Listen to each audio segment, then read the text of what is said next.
I just feel like I've been around the block, ripping up fantasy stock, working around the clock. Look at the view from the top. Researching rookies a lot? No, I just be listening to pods. Yeah, one in particular, I'm just a messenger. Let me just pass on the rock. Browning, brunning, pruning, pronouncing ain't what he's doing. What he's doing is not losing, but infusing you with new things. And there's Dennis the Bennett, yeah. The man is a menace, yeah. Building a dynasty, some of the finest things. Promise you won't regret it. Sly as a fox, cultured in pop. Give him his props. Here is a thought, here is a box, and you cannot compare them at all. So don't even try. Careful with the news, but when you use a take, I take up Tony Fire. I mean Dyer, because anyone else is a huge mistake. Whoa, fantasy round table, fantasy round table, yeah. Fantasy round table. Come take a look at the crown, baby. Hey, fantasy round table, fantasy round table, woo. Fantasy round table. Come take a look at the crown, baby. Go. What is going on, everybody, and welcome to another episode of the Fantasy Football Roundtable Podcast. It is Monday, December 13th. Dennis and Matt are here. We are going to discuss everything that happened in the NFL for Week 14, the last week of the fantasy regular season. We are going to talk waivers as we get ready for the playoff run. As always, though, we are proud to be a part of the Pigskin Podcast Network. You can find them at PigskinPodNet on Twitter, or you can search the hashtag TPPN. We all tag that as we go live. They've got hockey, football, baseball, soccer, wrestling. They've got it all over there. So for any and all your sporting needs, check that out. Gentlemen, how are we doing on this beautiful Monday? You know, I've got a couple leagues. I'm still waiting on final results from tonight to see if I'm in or out of the playoffs. But for the most part, all of my leagues are decided. I'm looking at 6 or 7 playoff trips. 2 or 3 where I think I'm a legitimate contender for the title. But mostly I'm looking to play out the playoffs and get on to rebuilding. I've got 3 hardcore rebuilds that are underway. And we're talking 3, 4, 5 first-round picks in the next draft and 2 or 3 picks in the 2023 draft already. So I'm stoked to get working on those. I'll just call you Dennis, the Lions Bennett. Yeah. Piling up the draft picks. I'm just waiting for those monster performances from Chase Edmonds tonight to really bail my. Oh wait, he's out. He's out. They teased us all week only to crush our hopes and dreams. Only your hopes and dreams, I guess. Yeah, I mean, this has actually been a much better year for me, at least better than last year. But took some big hits yesterday, so there's a couple teams that I was like in first or second place all year long, and then Terry McLaurin getting hurt me. Jonathan Taylor being out hurt me big time in a couple places. That Jonathan Taylor one was unfortunate. You know what the worst part about it is? I really need no, I did not. Who, Jonathan Taylor? Yeah. Jonathan Taylor? No, I mean, you can't handcuff him. He's on bye. No, who is it? I want to say it's Jeff Radcliffe that says if you want to be a good analyst, you have to take the fan. You have to get rid of the fan mindset, something like that. He says something to that effect. Had I just listened to my inner fantasy, whatever you want to call it, analyst, whatever, and kept Rashad Penny in my lineup, instead of starting my guy, Jamar Jefferson, I probably would have won a couple of those matchups and still had a bye today. So that we're bye going into next week. But that part of it is what it is. We all make mistakes, right? Let's talk a little Week 14 recap. We're going to kick it off with the Cleveland Browns narrowly escaping the Tyler Huntley-led Ravens, 24-22. Matt, Lamar gets injured and leaves this game. Do we think this is a cause for concern for Baltimore and possibly your playoff teams? Yeah, so a little bit of news came out today. They're saying it's a sprained ankle. Lamar says he plans to play against, I think they're supposed to play Green Bay this week. John Harbaugh was a little less definitive. He said he hoped there might be a chance. You know, I think if I was looking over and I saw Tyler Huntley was now my quarterback, I might be hoping there was a chance I'd see Lamar Jackson too. But the Ravens haven't looked very good or very dominant in the run up to this game. Now with this loss, you don't know, even if Lamar plays, we talked about on Friday that Lamar's pretty much been their running game, their passing game, their offense. Huntley did bring them back a little bit against Cleveland. I didn't see all of that game, so I'll leave it to you to say whether Cleveland's defense let up a little bit. So they did make it a little bit closer, but I would definitely be concerned. The Ravens are 1-3 in their own division, which ain't great. They've lost to both the teams in the division that they still have to play again, which isn't too good. And they're 8-5. Well, they have 2 7-6 teams and a 6-6-1 team right in their rearview mirror. So the pressure is definitely on for this last 4 games. Yeah, Huntley played well, and I think we were down Newsome at one cornerback. Not that I guess the Ravens passing game is something to be feared, but Freeman ran the ball okay, but he's not a ceiling guy at this point in his career. It's Mark Andrews and then Rashad Bateman come on. I don't know how much of it was Cleveland. I don't think Cleveland let up. It's a rivalry game. It's they bleed hate for the Ravens since the move back in 95. We don't have fond feelings for all things Baltimore. I just think that Huntley didn't have anything to lose. He went in and he just was like, screw it. He wasn't taking a lot of big chances, but he was just making plays. And as far as I'm concerned, I feel like if he has to start another game, I don't know that it necessarily hurts the Ravens. He doesn't have Lamar's ceiling, but I do think he's a better fit for the offense maybe than, Trace McSorley was. Yeah, but here's their last 4. Home against the Packers, at the Bengals, home for the Rams, home for the Steelers. I mean, the only good thing about that is 3 of them are home games, but those are all playoff teams. Right. Except the Steelers. We'll potentially be a playoff team. I don't know that he'll be listening or watching this, but all these subtweeting a good friend of ours, maybe named Nostin Ace. I don't know if you guys know who that is. Talking about how the Browns were the cellar dwellers half the season. It looks like the Pittsburgh Steelers are in last place right now. Anyways, on to the Cleveland Browns, the better team, clearly. I don't know that they let up. I think I just want to throw it out there that they're in last place because of my Detroit Lions. Hey, and I love him for it. I don't know that the Browns necessarily let up on defense. I think a lot of it was more the defense was on the field a whole lot more in that second half because the Browns just couldn't do anything offensively. I mean, they put almost up all their points in that first half. And then really in the second half, they were getting stopped a lot. And I think that may have what led to maybe the defense was just getting tired. I mean, they didn't have Newsome out there, which I think was big. And I mean, if we're being honest, the Browns were 3 yards away from losing that game. I mean, Huntley had Marquise Hollywood Brown wide open and missed him. So, excuse me. I still think that they played a good game.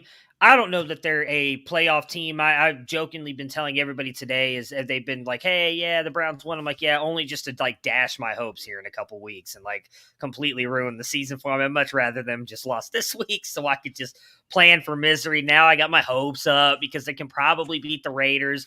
And then I'm going to get crushed on Christmas when they get blown out by the Packers, and it's just going to make the rest of the season horrible. But They overall, I think, played a good game. Baker, again, dealing with all of those injuries. I mean, Chubb was okay. Landry continues to be a very good wide receiver. DPJ, who we talked about on Friday, I thought could have a good game, gets 13 points in this one.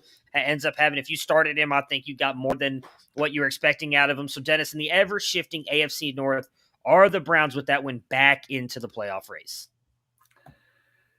Somebody's got to win it, right? I mean, I think the Browns have a little bit easier schedule the rest of the way than the Ravens, so they could potentially set themselves up to be at least in a tie with the Ravens. I think they're 1-1 in the head-to-head, and the Browns could potentially have a better division record, which if I am not mistaken, might be the next tiebreaker is division record after head-to-head. So I think it's points for, right? Oh, is it? What did they use that? I thought they only used that in fantasy. No, I think the NFL uses it too, but probably might why be we use it in fantasy. it might be conference record and not division record. So, the Browns. It's conference record. Sorry, I didn't realize I was still muted. Okay. It's conference record next year. Okay, and so, the Browns should be able to impose their will in the run game a lot better than they have been. Honestly, Ernest Johnson is the one who's been looking like the best running back. He comes in after Hunt goes out. And that's not me saying I think he's more talented than Chubb or Hunt, because I don't. But for whatever reason, when he gets in there, he just makes things happen. But they're not running the ball enough, in my estimation. But they weren't converting either, so they did need to pass. Like we said on Friday, they needed to get over the top, and DPJ was the guy for that. So somebody's got to win the division, and they've got as good a shot as anybody. Yeah, and see, except the Steelers. That's the thing about the AFC. So you're talking about 7-6. You're like, well, it's not the great. I don't know if they're playoff. They're 2 games out of being the number 1 seed in the conference, and you make jokes about that, but there are 3 teams with 9 wins, 2 teams with 8 wins, 5 teams with 7 wins, and 3 teams with 6 wins, all bunched up in the AFC. And I don't know if you've looked ahead at the Week 15 schedule, but I think if a few things break the right way, the AFC is going to get even more compact with 3 weeks to go, because the Chargers are playing the Chiefs. If they upset them, you're talking about that moving closer. The Colts are playing the Patriots. If that goes the wrong way, goes one way, it gets closer. The beat up Ravens are going to play Green Bay. That could compact things. Meanwhile, teams like, Cleveland has the Raiders, and the Raiders haven't been terrible, but they have not looked good. So this is going to be a wild last 4 weeks, especially in the AFC. Yeah, what scares me about the Browns is, and I say this, they've always had trouble with Las Vegas, even in Cleveland. And they do get the Raiders in Cleveland this Saturday. They have 2 Saturday games in a row. They get the Raiders this Saturday and the Packers the Saturday after that. Then they get the Steelers on Monday night and the Bengals to close out the season. Now, they've had kind of like the Bengals number. Like, I'm going to be honest, when they played the Bengals earlier this season, I expected the Bengals to win that game. I know I picked the Browns, but I was like, I think Joe Burrow, with the way they're playing, they're probably going to beat the Browns. And the Browns put a whooping on them. They've been able to beat the Bengals. It's going to come down to those last 2 games. But just like the Browns have had the Bengals number, realistically, the Steelers and Big Ben have had the Browns number for a long time. That's why it was such a big deal last year, right? When they won those 2 games. They won that Week 16 matchup, and then they were able to beat them in the playoffs. I do think it's going to come down to those 2 games, because I expect that they lose to the Packers on Christmas Day. And they're talking about it all during the broadcast. We've talked about it. They probably have to win. They had to win 5 of their last 6 games. Well, they took care of Baltimore, which I don't think many of us really expected them to do. They should be able to beat the Raiders. So even if they do lose to the Packers, they've got to take home the games against the Steelers and the Bengals, and one of them in Heinz Field. I think that one on Monday night is going to be a huge, huge game, because if the last Monday night football game of the year too. Yeah, if the Steelers get those 2 wins leading up to that, that could realistically be a win or lose, and you're out of the playoff race. So it could be bittersweet for Browns fans to be able to knock Pittsburgh out and continue making a possible run into the playoffs. I'm excited for it. Obviously, all right, though, Grinch, that's enough. That's enough, Grinch. Quit grinching. We've got to try and beat the Raiders. But Dennis, tell us a little bit about a way that you can kind of bring all of your leagues together in one. It's like managing everything easier. It's like a big hug for your dynasty teams, is what it is. Just this nice hug. So, do you want to dominate your dynasty leagues? The Dynasty GM from Dynasty Nerds is the tool you need to get the job done. It integrates seamlessly with your MFL, Sleeper, Flea Flicker, and FFPC leagues. And more integrations coming. Oh, we're in the offseason. Lots of development happening. Use your league analyzer to identify your team's strengths and weaknesses. Use the trade calculator to put together league-winning deals. The player shares tracker keeps track of your rostership. Myself here, I have like a 52% rostership of Donald Parham. You got to be ahead of the curve. I also have a 48% rostership of Brian Edwards. Sometimes the curve never turns. It's just as a straight line down. Keep track of your rostership. Get exclusive rankings and more. Use code ROUNDTABLE for 15% off the monthly or the annual subscription. Bundle with the Dynasty GM with the Nerd Herd to save even more. That's code ROUNDTABLE at dynastynerds.com, Dynasty GM. I was going to say this took a real dark turn, and now we're going to the Jaguars, so it's about to get darker. My mouse keeps not working. It's driving me insane. I keep trying to click off, and it will not let me. Yes, speaking of very sad things, the Jaguars get shut out here against the Titans 22-0. Dennis, is this a one-and-done situation for Urban Meyer? No, but it's a one-and-done situation for Marvin Jones and anybody else that Urban is blaming for his utter catastrophe. Yeah, it should be a one-and-done for Urban. I mean, his press conferences are an absolute train wreck. He's taking no accountability while basically shouting at everybody to be accountable. It's a farce. I mean, we all kind of looked at it when he was hired and thought this was not going to be a good match. You know, some coaches, you know, Lou Holtz, just, you know, they're just not Nick Saban.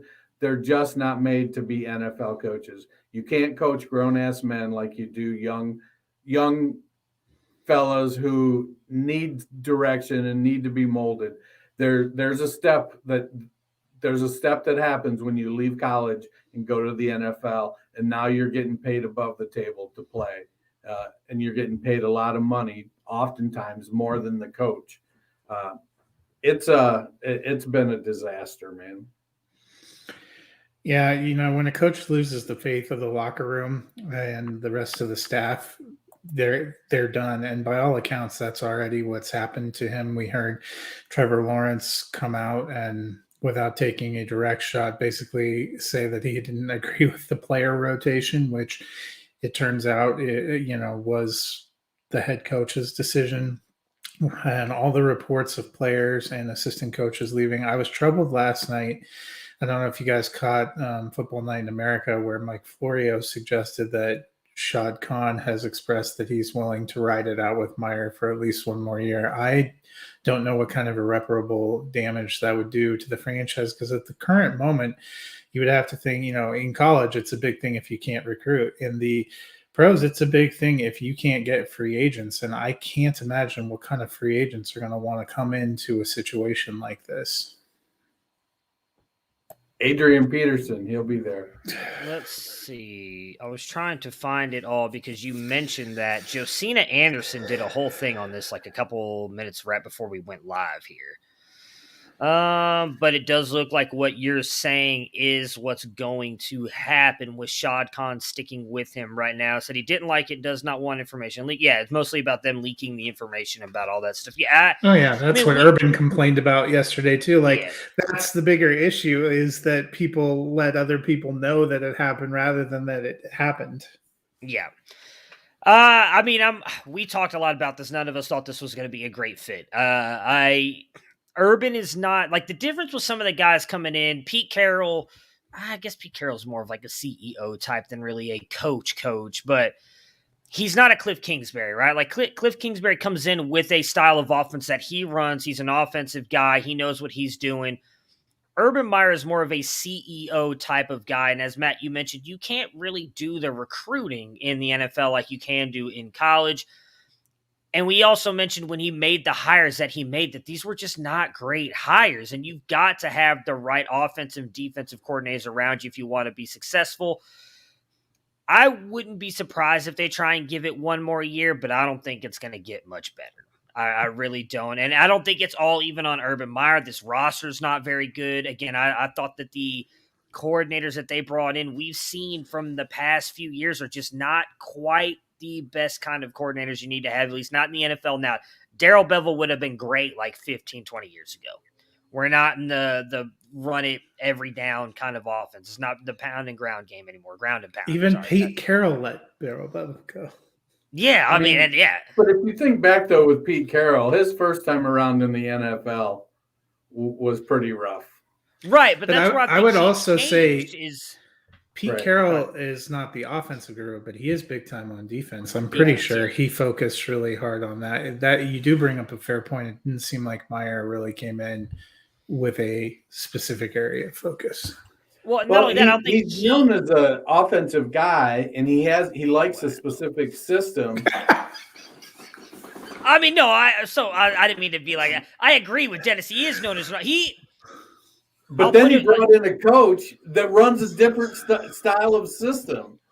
I think the problem with Urban is that his offensive system is outdated as well. You can't run it. His offense was J.T. Barrett, Tim Tebow. You cannot do that in the NFL. And I think that's part of the problem is he is not changing to the NFL. I feel like the way he's treated everything is a lot like what we talked about with Jim Harbaugh in San Francisco toward the end of his tenures. You can't treat millionaires like college kids. You just can't. You've got to change your mindset. And he's coming in trying to treat this like he did all of his college programs that he turned around.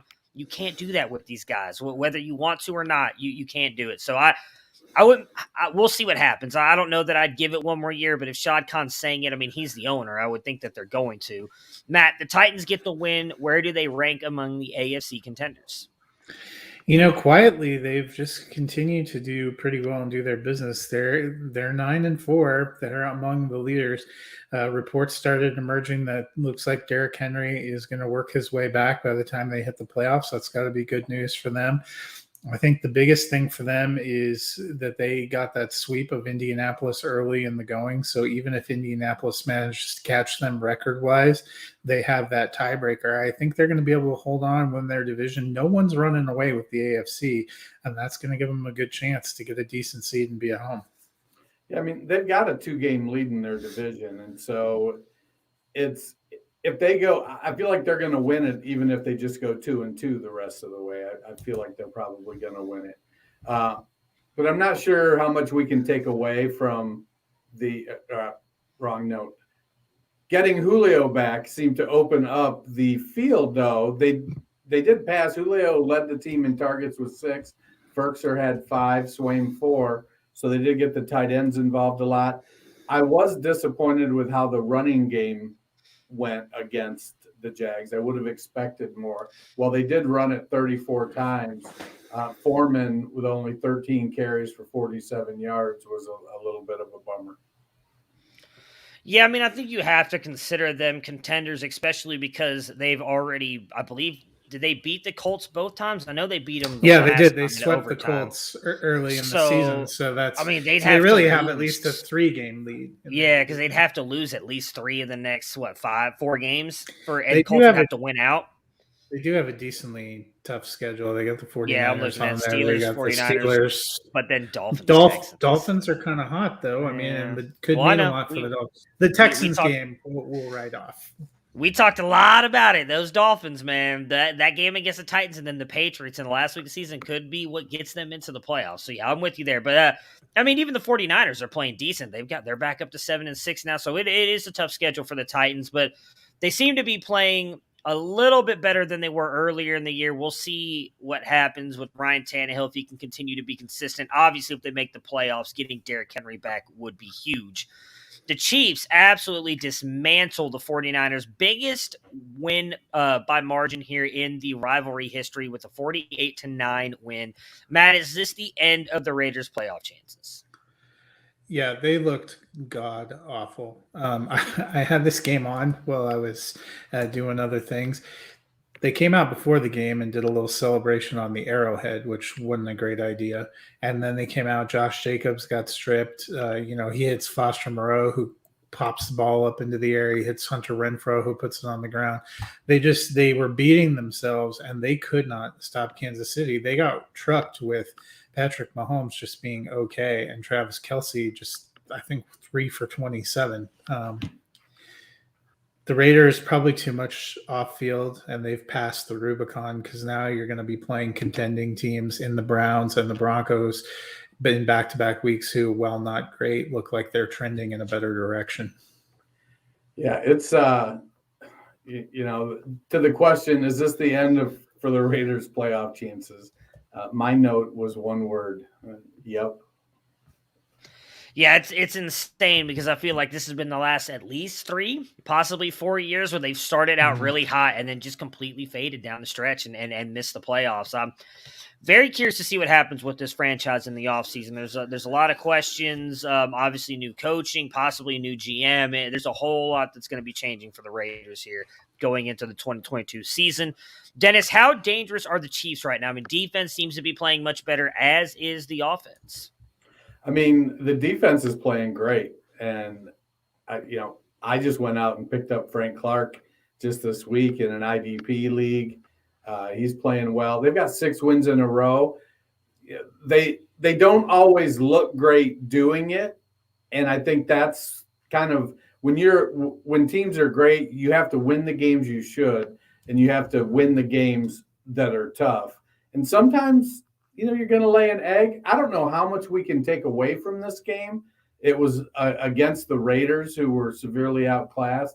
But, I mean, they ran away from this. Mahomes only threw 24 passes. He completed 20 of them for 258 yards. So, overall, he had a good game. It just wasn't a volume game. But no running back carried the ball more than 10 times, and no receiver had more than 4 targets. It was a nightmare, I think, for fantasy.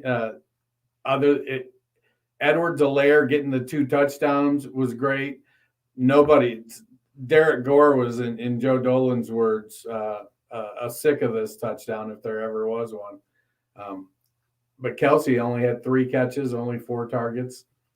I don't know that you can take a whole lot away from it. Yeah, see, the Chiefs were used to this high-flying passing game, kind of powering everything, which is what they've done the last couple of years. And we saw defenses early in the season adjust to that, start playing 2 deep safeties and kind of taking that out. And it caused the Chiefs to stumble. But in the end, you may have awoken a sleeping giant and made them a better team because they figured out how to play better offense, a more balanced offense. They've figured out how to use the running backs a little bit better. I had thought it would be a decent game for CEH and Williams. Both of them got involved and scored early on. But more importantly, Steve Spagnuolo figured out the problems he was having early in the season, and he has turned that around. And their defense is very opportunistic. They're flying to the ball. They're playing a lot better. And the way the AFC is tracking, I think they are potentially the most dangerous team right now. Yeah, when you stack up Chris Jones, Willie Gay, Tyrann Mathieu, all back to back, defense is just... It's insane that just a year ago we were talking about Patrick Mahomes as like this fantasy superstar, and then they've turned him into a game manager because it wins games, and it's going to be very interesting to see what the Chiefs do here down the stretches. As you mentioned, I mean, they're winning with the running game and defense, and we've seen that is, it's a way to win NFL games. And when you need to rely on a guy like Patrick Mahomes, they can. They've got an all-star quarterback. I'll be very interested to see how the Chiefs finish out their season. Big game, as you mentioned, they got the Chargers coming up here. That is a big game for the division and possibly one of the top seeds in the AFC. The Saints beat up on the Jets here 30-9. Matt, what do we think of the Saints' playoff chances? And how about your guy Taysom Hill? Absolutely shitting the bed for 3 quarters. And then the 4th quarter turns on. He must have heard all of us fantasy managers saying a prayer because he just poured it on with a couple rushing touchdowns there in the 4th quarter. Yeah, I mean, they're using Taysom Hill with the things that he does best. It's not like the Saints have a world-beating receiving core right now, as it is either. They used Alvin Kamara really well, deployed him really well. 6-7, so they're in that kind of bunch, fighting for that last playoff spot. The big question is going to be, their defense is going well, their offense is okay. Last 4 games, they have the Buccaneers and the Dolphins the next 2. They surprised the Bucs the first time. My gut tells me they don't surprise the Bucs this time. So then you got the Dolphins, which could be a tough out, and they close with the Panthers and the Falcons. So I think they have a chance, but I'm not sure going 2-2 and ending up 8-9 quite gets them there. Yeah, I definitely think they're going to need to win at least 3 of 4 to get there. Vanilla Cam Newton has been killing it on the ground again. He is I mean, he threw the ball 21 times for only 175 yards, but dude's had 20 or 22 fantasy points and didn't throw any touchdown passes. So, need to if you can run for 40 yards and a touchdown. Yeah. Well, it helps when literally the last play of the game for them was a 50-yard touchdown run by him. I think the Jets thought he was going to just go down, and he went right through and all the way for like a 50-yard touchdown that ended up really kind of adding on there at the end. I mean, I don't know. Kamara carried the ball 27 times, had 5 targets for 4 catches. It seems like despite the fact that he's a 220-pound back, he doesn't seem to hold up well to that kind of volume game after game.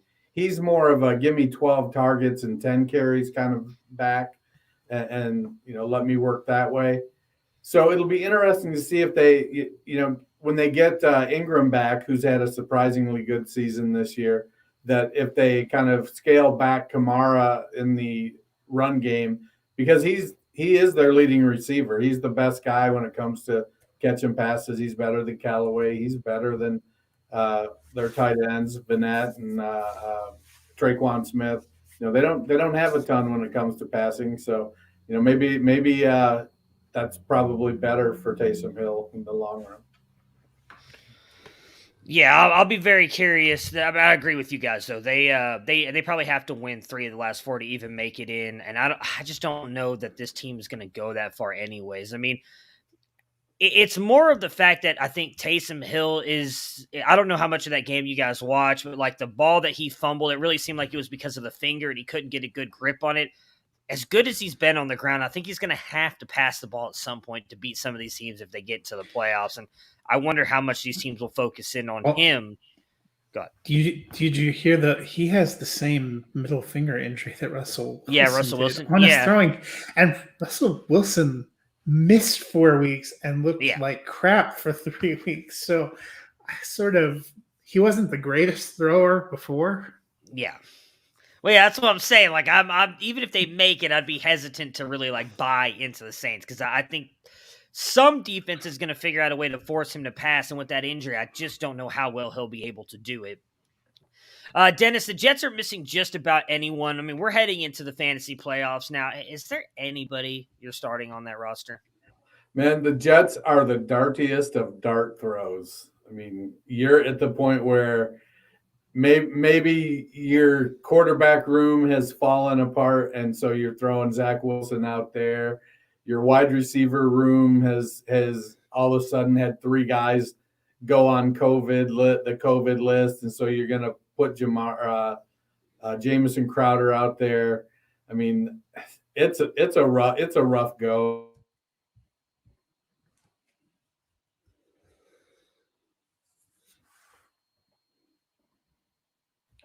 I think he's frozen. The Jets were enough to knock him out. I was going to say, for me, I thought YOLO with Jamison Crowder, if not now, when? And seeing 3 receptions for 19 yards has convinced me there is no Jet I want to play in a meaningful game.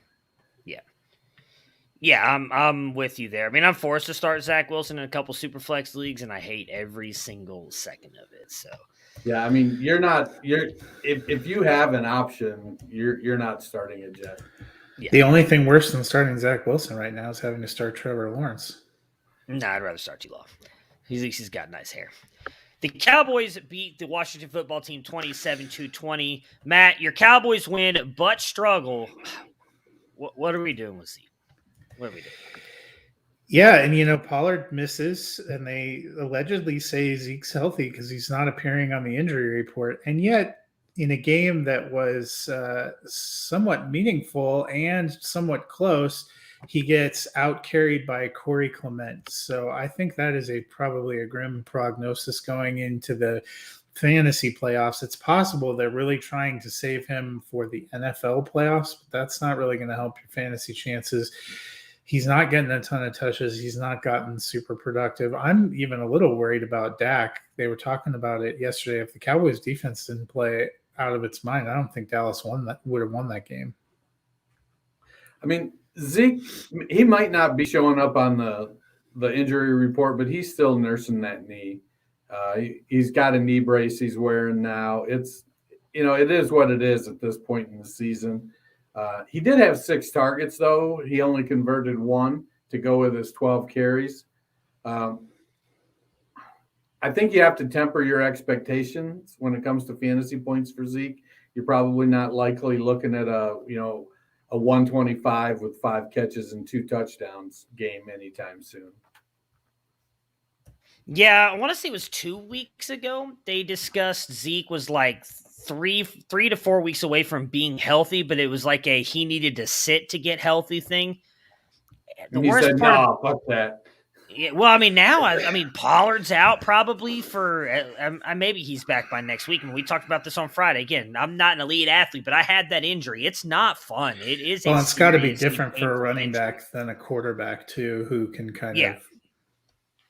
Yeah, I mean, he's got to use his foot to explode through the holes and everything to plant and go. So, I mean, the worst part about it is where you drafted Zeke, you likely don't have a better option on your roster, especially in redraft leagues. So you just kind of have to play him and hope that he falls into the end zone or something. It really sucks. I don't know either one of you know off the top of your heads what their schedule looks like down the stretch here by any chance? I don't. Yeah, they get Washington again in a couple weeks, but they are at the Giants, which should be a decent matchup. Then home for Washington, home for the Cardinals, which would probably be a tough one and an important one in the NFC, and then at the Eagles. So not very outside of the Giants game, not really any easy game. So it's going to be rough going for Zeke. Eagles. The Eagles have had a pretty good run defense. I don't know. Dak. Oh, you meant specifically for Zeke.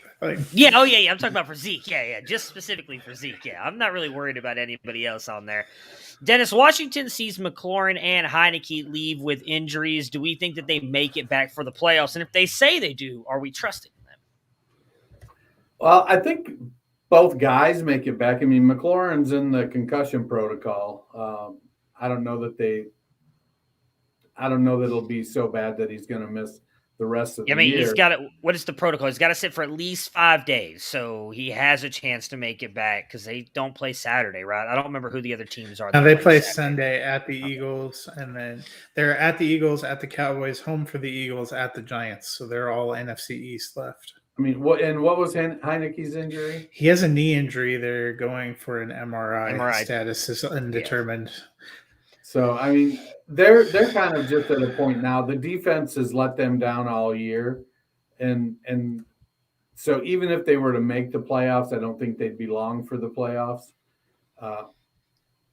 Gibson has come on. McLaurin has been inconsistent. I don't know if that's a function of Heineke and a porous offensive line or the route concepts being that they're not looking to him until later, because McLaurin gets open early, but the passes all seem to be later in the play.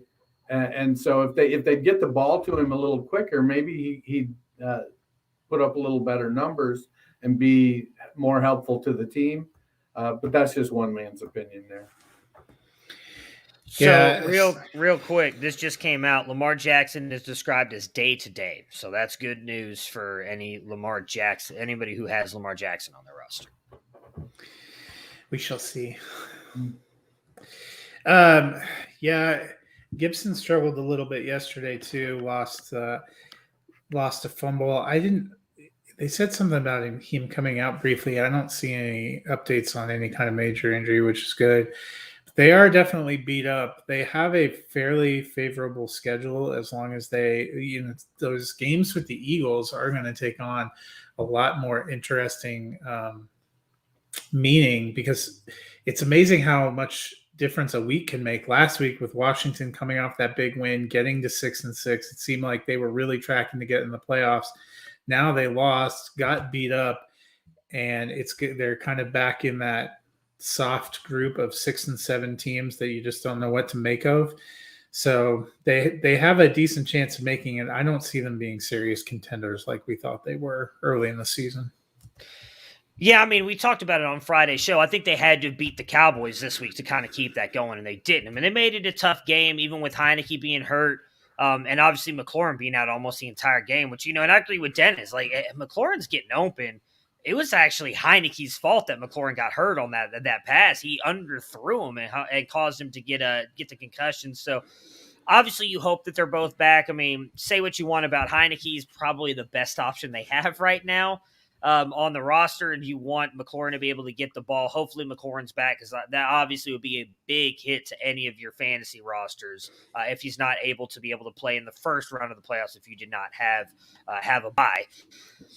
The Falcons beat the Panthers 29-21. Dennis, the Falcons claw back into the race. Are they actually a team that can contend?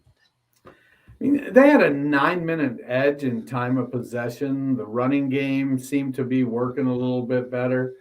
But let's not get ahead of ourselves. It was Carolina. I mean, the Falcons just are not – they're not built for the playoffs this year. While Pitts is having a great year for a rookie tight end, I don't think that he's having the type of year you can count on from a receiver perspective. While Gage has started to come on, they just don't have the overall firepower and the overall defensive prowess, I think, to be taken seriously as a playoff contender. Yeah, they've been better than I thought they were going to be, but their last four, they are at the 49ers, then they're home for Detroit, which you figure should be a pretty good one.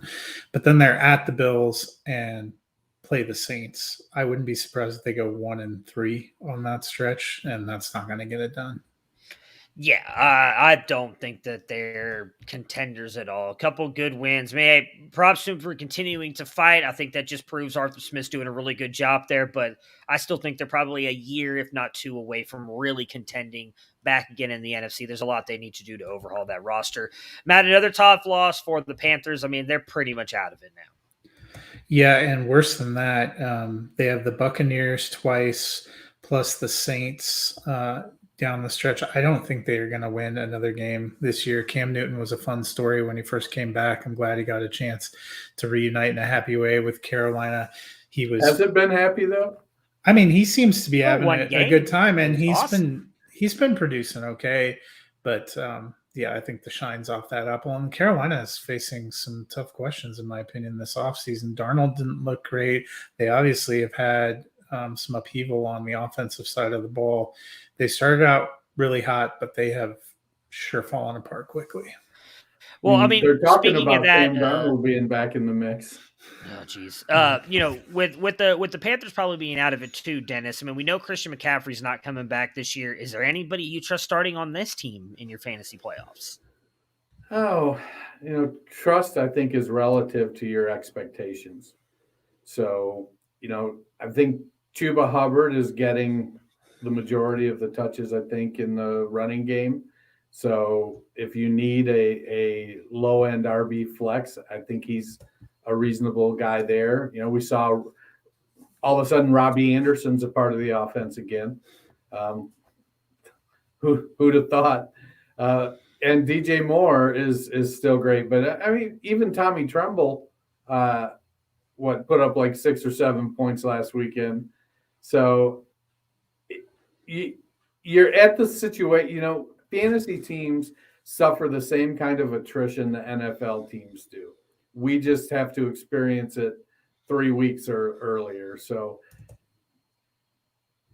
if you're if you're counting on any of them to produce a week winning kind of number, I think you're in a tough spot.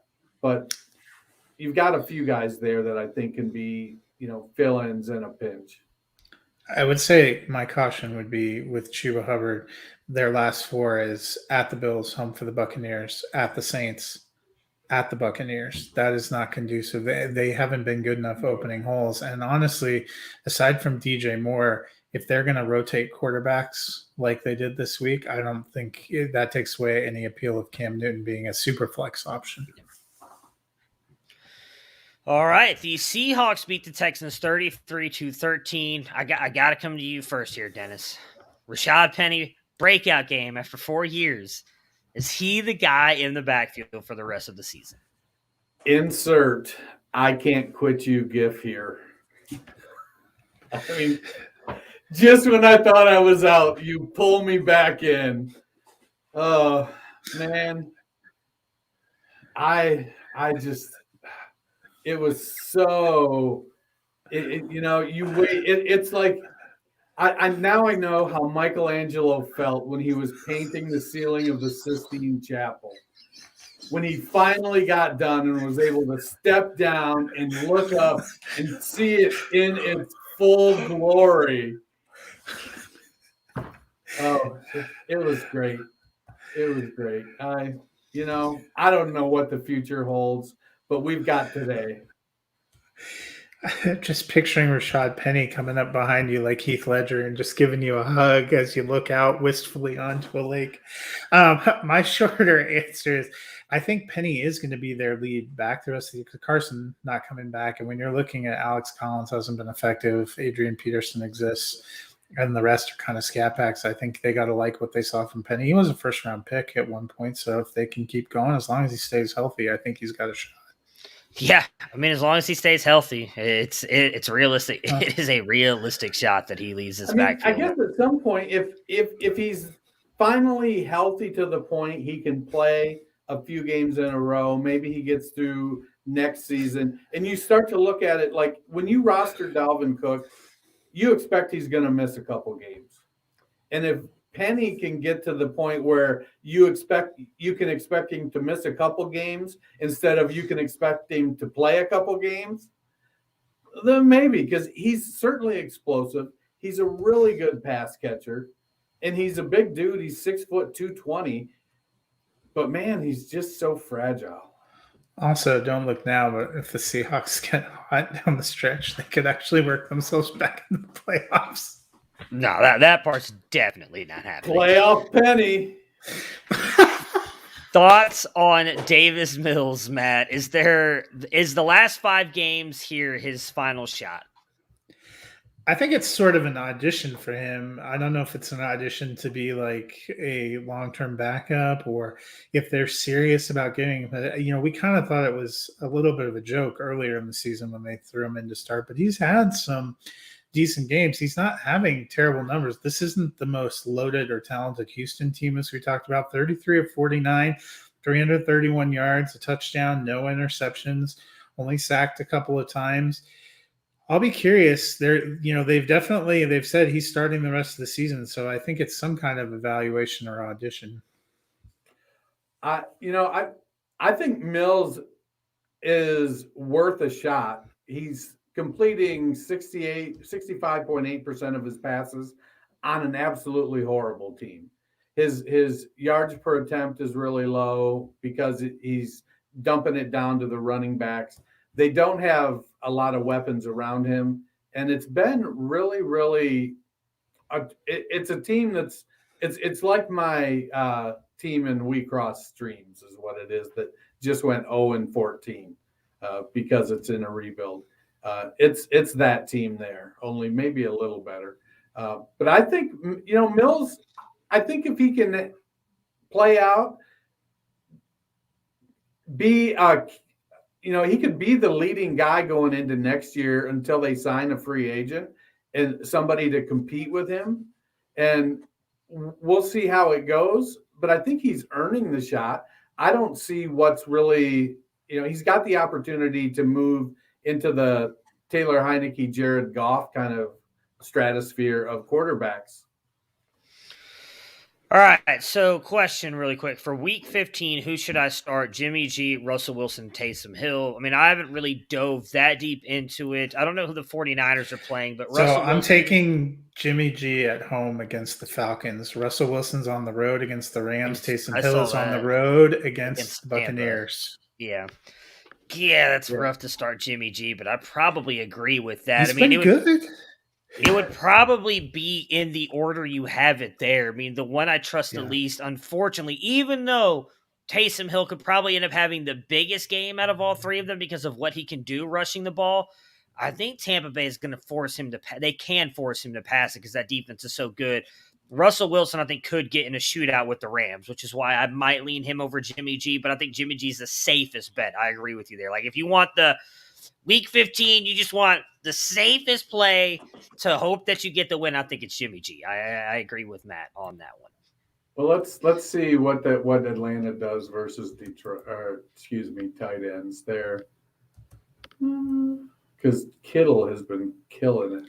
But I mean, Ayuk stepped up. Debo's back. Yeah. Their running game is a little bit more beat up. Jimmy G has been making the passes he's needed to make. He had a couple of weeks stretch there where he was a top 5 fantasy quarterback. He's been better than you think. Well, I can't even find the Falcons on the list because apparently Anytime. I really need to perfect my Sean McVay. I've been working. They're middle of the pack against tight ends, but Kittle isn't just your ordinary everyday tight end. So I don't know. I'd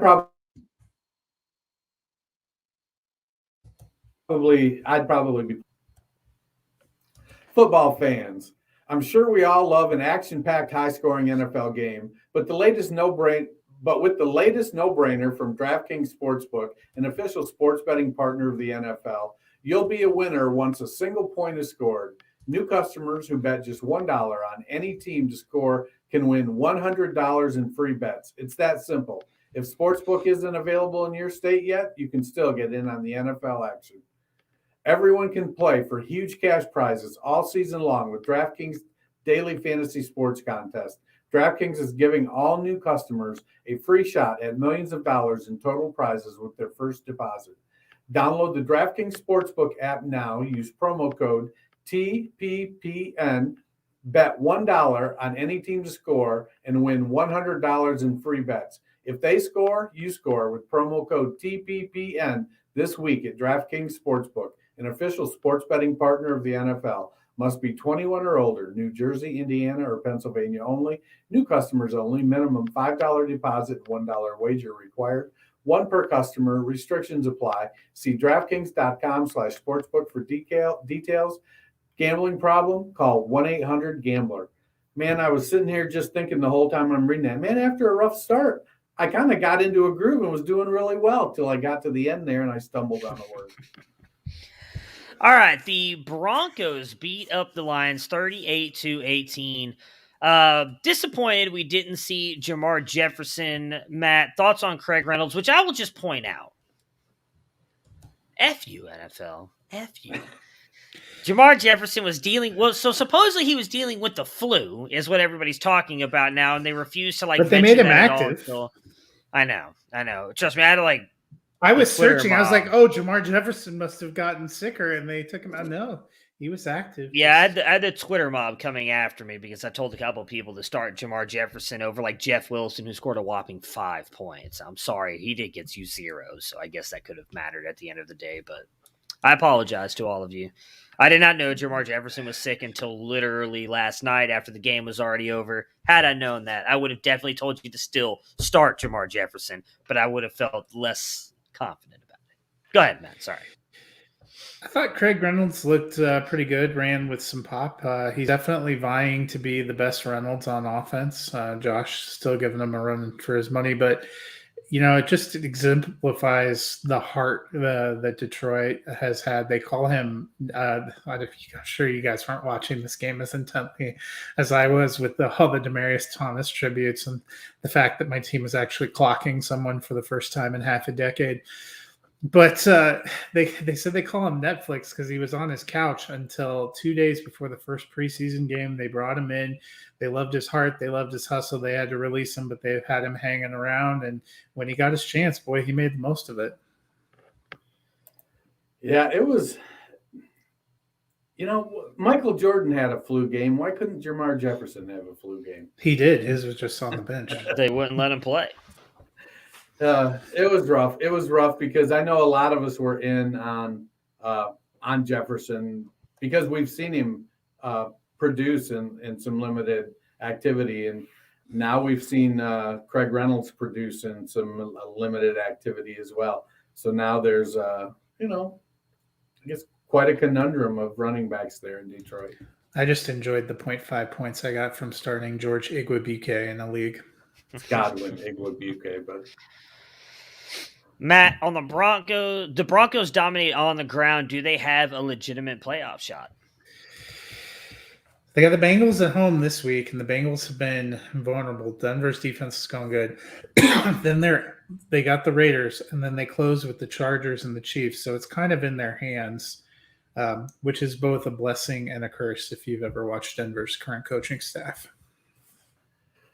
So I see we've got a Teddy Two Gloves contract extension there on the horizon.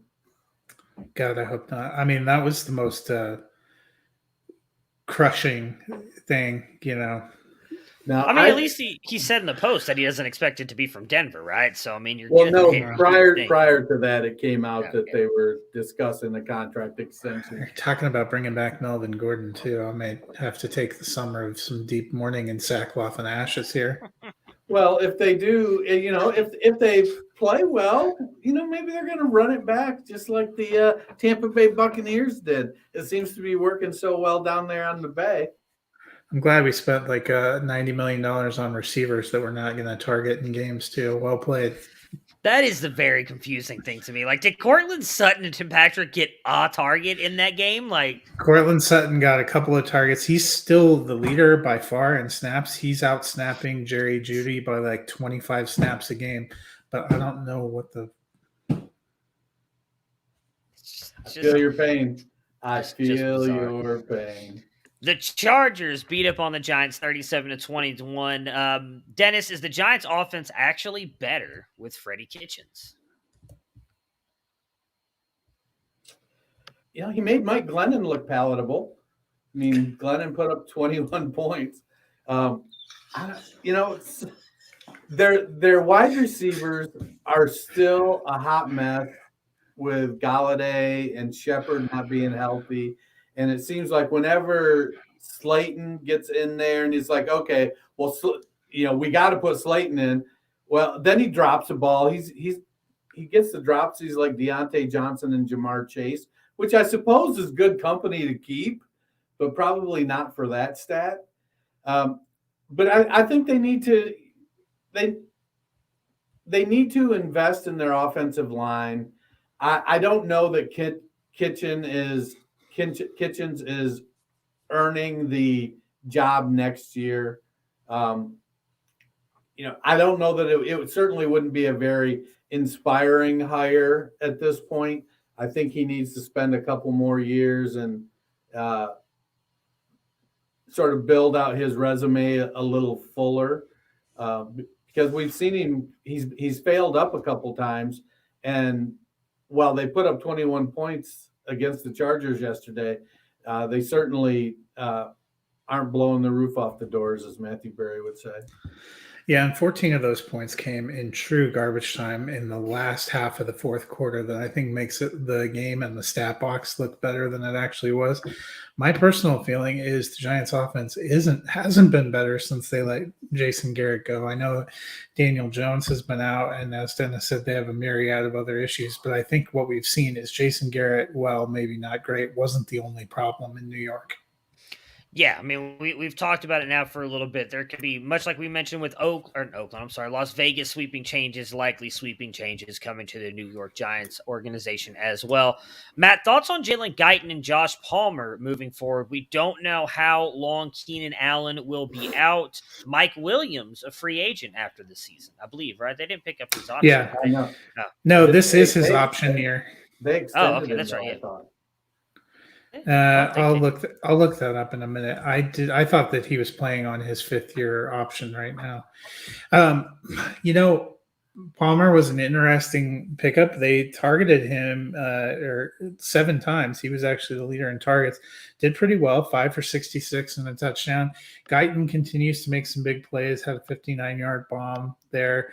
Looked pretty good. I think they're decent and serviceable receivers, but I've also thought that Justin Herbert seems to have a gift to make whoever is in the offense a little bit better, as great quarterbacks do.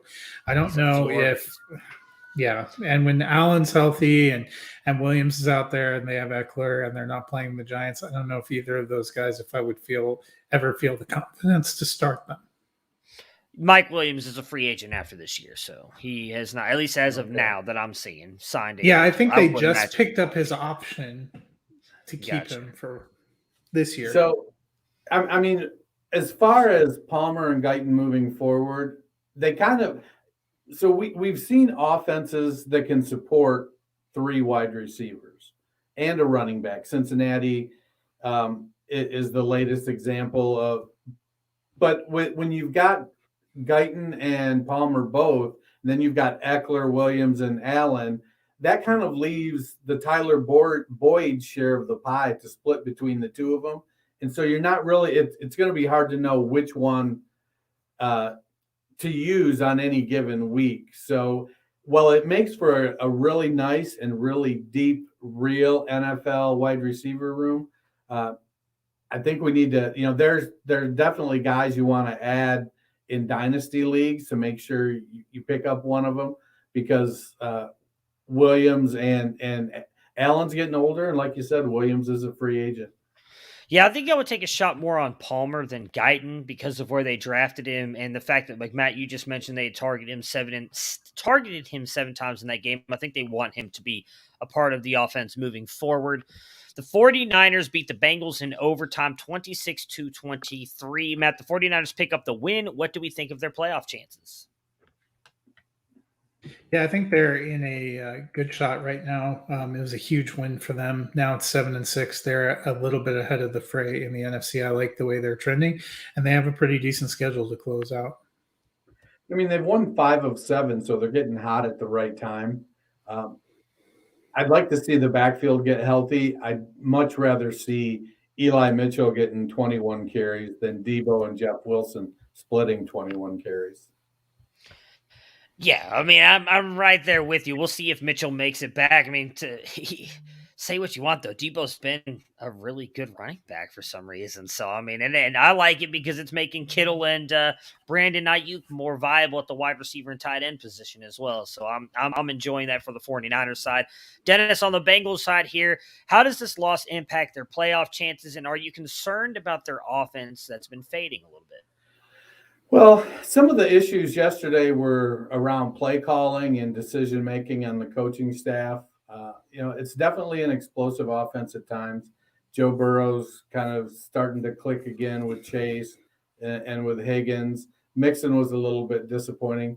I think they need to keep up the momentum if they want to, make a playoff push. But it would, to me, I don't think it would be the worst thing in the world if they missed the playoff and got an earlier pick and kind of invested some. Yeah. And I think they were a great story. They probably played a little bit above where we thought they'd be early in the season. I think it's going to come back to earth a little bit here down the stretch. They've got the Broncos, Ravens, Chiefs, and Browns to close out. Those are all playoff contenders. I think they're going to have what ends up being a good season, but a little bit shy of the playoffs. Yeah, I agree. Unfortunately, I had them making the playoffs. I actually think I picked them to finish second in the division this year. I can't remember. Maybe I had them third because I thought I had the Rams winning, but I know I had Arizona in. But still, I mean, they've definitely been coming on strong. I'll be curious if they don't make it, what this means for the quarterback position, though, going into the offseason. Matt, you mentioned Jimmy G's actually been playing pretty well. They don't really seem to be interested at all in getting Trey Lance out there. The Bills lose to the Buccaneers 33-27. Dennis, are the Bills in trouble? I think the Bills need Jordan Howard in the worst way. I mean, that team is soft. They need somebody that they can give the ball to that's going to stick their head in the pile and move it. Honestly, I think they kind of are what they are at this point. It's built around Josh Allen's running, the occasional dump off to one of the running backs that is able to break it. And then Stephon Diggs and Cole Beasley. Emmanuel Sanders is out now. Gabe Davis pops off here and there. But really, it comes down to toughness is what the team lacks right now. And so I don't know how far they're going to take it. And while I don't think you necessarily need to go toughness all the way back to the Richie Incognito style, you do need to get some guys in there that are, going to kick some butt. Yeah, they have some long-term issues that I think might keep them from achieving what we thought they'd be potentially in the playoffs in terms of being a Super Bowl contender. But they are fortunate. We have to monitor Josh Allen. He came out with a walking boot. There's some thought that he has turf toe, which wouldn't be great for them. Mitch Trubisky is their backup, and I'm not sure any Bills fan wants their playoff fate in their hands. That being said, 7-6, they would still be in the playoffs right now. They close with 3 of 4 at home. Those 3 home games are against the Panthers, Falcons, and Jets. Their 1 road game against the Patriots. I think you couldn't ask for a better schedule to give them a chance to get to at least 10 wins from here and get in. And if they beat the Patriots in that rematch by some chance, they still have a chance to win the AFC East. So I think they're in the playoffs. I just, they were my Super Bowl pick. I don't feel as good about that. Yeah, they definitely don't look quite as good as they did last year, but all they do is got to get into the dance, and you never know what could happen.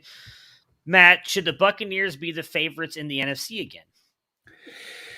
Yeah, they have quietly gone on a pretty terrific stretch. They've won 4 straight games. They close with Saints, Panthers, Jets, Panthers. I don't think they lose another game.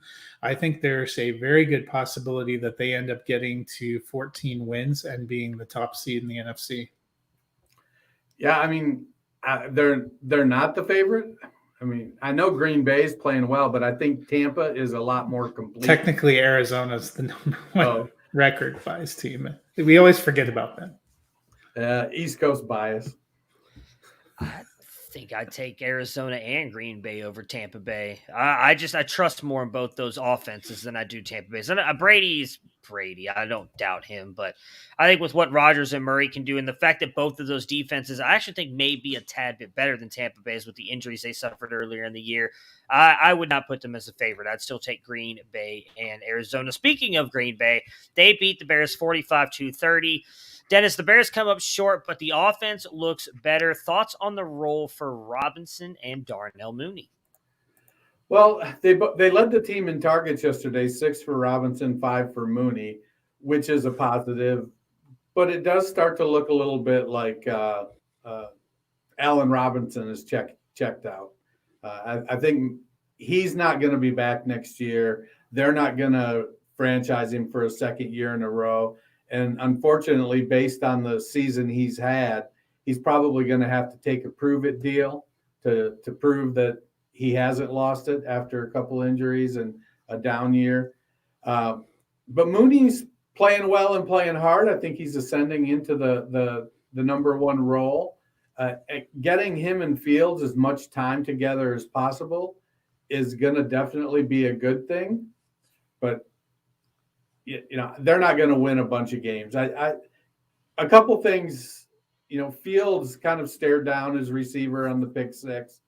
He's still playing like he's thinking about the game instead of just playing the game. But I think as a rookie who's missed a significant amount of time, that's probably a fairly natural thing too. Yeah, I was encouraged I thought Fields looked a little bit better. You're probably right about Robinson. The target leader for the Bears was actually David Montgomery with 7. Yeah. But it looked like Fields had good chemistry with Mooney before his injury, but it didn't exactly click there. And I think they're getting a chance to play through it, and they might be good in the future. But what it tells me is heading into the fantasy playoffs, I have low confidence about the floor I'm going to get for these guys. Yeah, I think the only player I'm trusting is Montgomery, but I will say I really liked what this guy was doing. He's looked better and better. I mean, Mac Jones has been the best rookie quarterback, but I think it's fair to say Justin Fields in his small sample size has looked better than what I've seen out of Trevor Lawrence and Zach Wilson so far this season. Much better than Trey Lance. Yeah, that too. Yeah, I forgot all about that guy. Didn't even realize he existed. He's, just sitting on the bench like Kyle Trask and Kellen Mond, those guys. Matt, thoughts on the Packers' backfield heading into the fantasy playoffs? Yeah, a little bit interesting. Aaron Jones came back, and he has a huge game in terms of the fact that he caught 3 passes and a touchdown, and he ran for a touchdown. Dylan had significantly more carries. I don't know if that was a product of them just being up and trying to save Aaron Jones. I think they are want to keep Aaron Jones fresh for a championship run, especially given the precarious nature of the future of Rodgers in that organization. They're both still going to have some fantasy appeal, but I think for the playoffs, for me, it feels like it's going to cap Jones' ceiling. Well, we've seen Jones can score touchdowns in bunches. So he's been super efficient in the past. I agree with you. I think they're conserving him. And when you've got a guy who can play as well as Dylan has been playing, then by all means, let your better back, your more versatile back, get healthier. I think Dylan has certainly outperformed my expectations. That Dylan only played 6 more snaps yesterday, but they came on and they kind of ran away from the game with the game, and so I don't know how much that factored into Dylan getting more snaps later versus Jones. Dennis, we are right around the corner from Christmas. Tell everybody how they can get some Fantasy Football Roundtable merchandise. Well, we got one more week to go to get the Fantasy Football Roundtable discount. Just in time for the holidays, get your Fantasy Football Roundtable gear at ViridianGlobal.com. Snapback hats, trucker hats, T-shirts, 3/4 sleeve raglans, and my favorite, hoodies, all adorned with the Fantasy Football Roundtable logo. If you're watching, you see those logos all around us on the screen there. That's a cool logo. Get 10% off Fantasy Football Roundtable gear with our code ROUNDTABLE at ViridianGlobal.com/collections/Fantasy Football Roundtable. Use code ROUNDTABLE for 10% off. All right, so let's talk about the Week 15 targets. Again, all roster percentages courtesy of Fantasy Pros. At quarterback, you've got Jimmy Garoppolo at 21.9%, Ben Roethlisberger at 20.2%, and Tyler Huntley at 0.7%. Matt, how are you attacking the quarterback position if you need a QB in Week 15? Yeah, I'm taking Jimmy G. As I mentioned before, playing the Falcons. He's been playing pretty well. He's got 3 targets that are going well. And then I'm probably taking Ben second. He had, maybe his swan song with Pittsburgh, but he's still putting up some pretty good numbers as they're having to compete because of that defense. I'm staying away from Huntley. I want another option if Jackson's not available to me. Yeah, I think the only reason you would pick up Huntley is if you have Jackson and other people have grabbed quarterbacks and stashed them and you don't really have a shot. It's Garoppolo. Whatever fab you have left right now, dump it on Garoppolo. Agree 100% there.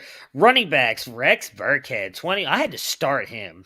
10 So did I. God love you, Rex Burkhead. God love you. 21.1%.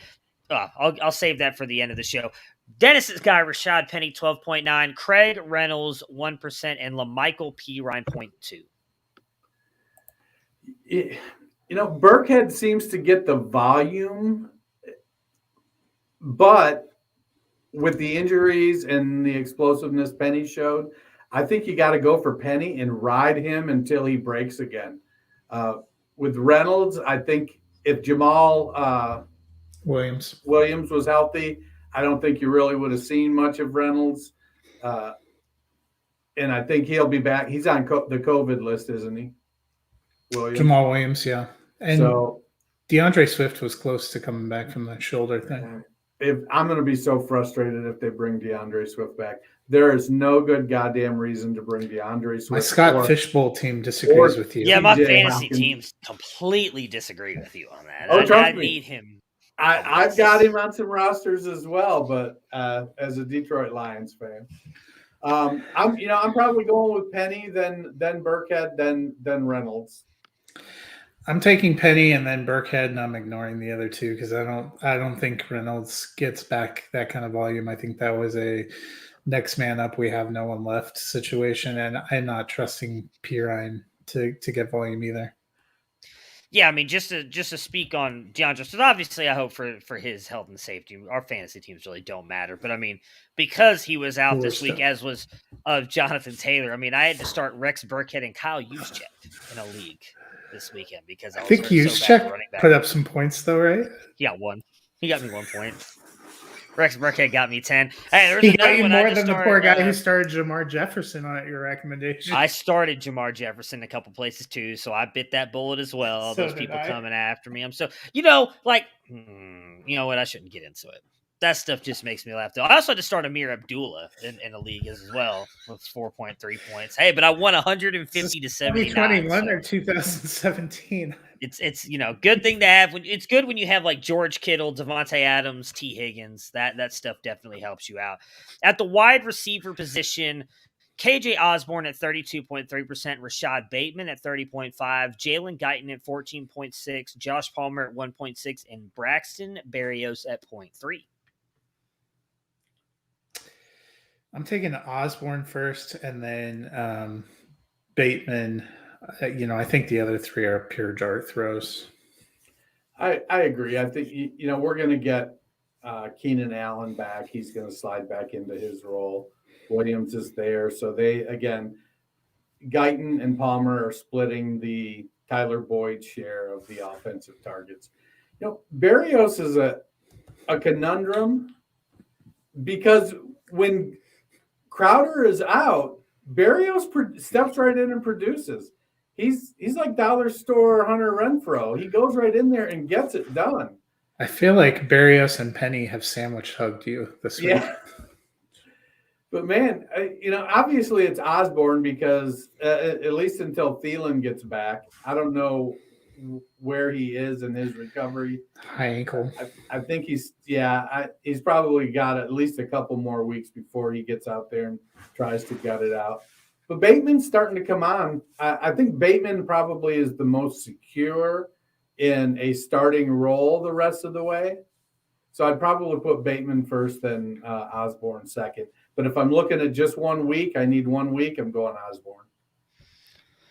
All right, so that will do it for us today. We'll be back again on Wednesday, Matt and myself, to discuss the Monday Night Football game that's about to kick off here between the Rams and Cardinals, I believe, if I'm remembering that correct. Okay. Rams and Cardinals. We will preview the Thursday Night Football game, which I believe is probably going to be Chargers Chiefs. Oh, okay. I thought it was going to be a bad game. I might actually have to stay up and watch the game now. All right. I'm excited about that. Maybe we'll talk a little bit about Hawkeye if we get a chance to watch it. So we will see you guys again on Wednesday. Everybody, if you need somebody to go off tonight, let's hope that they do it because all the games that are in the balance for me. As long as it's not Chase Edmonds. So, yeah, as long as it's not Chase Edmonds.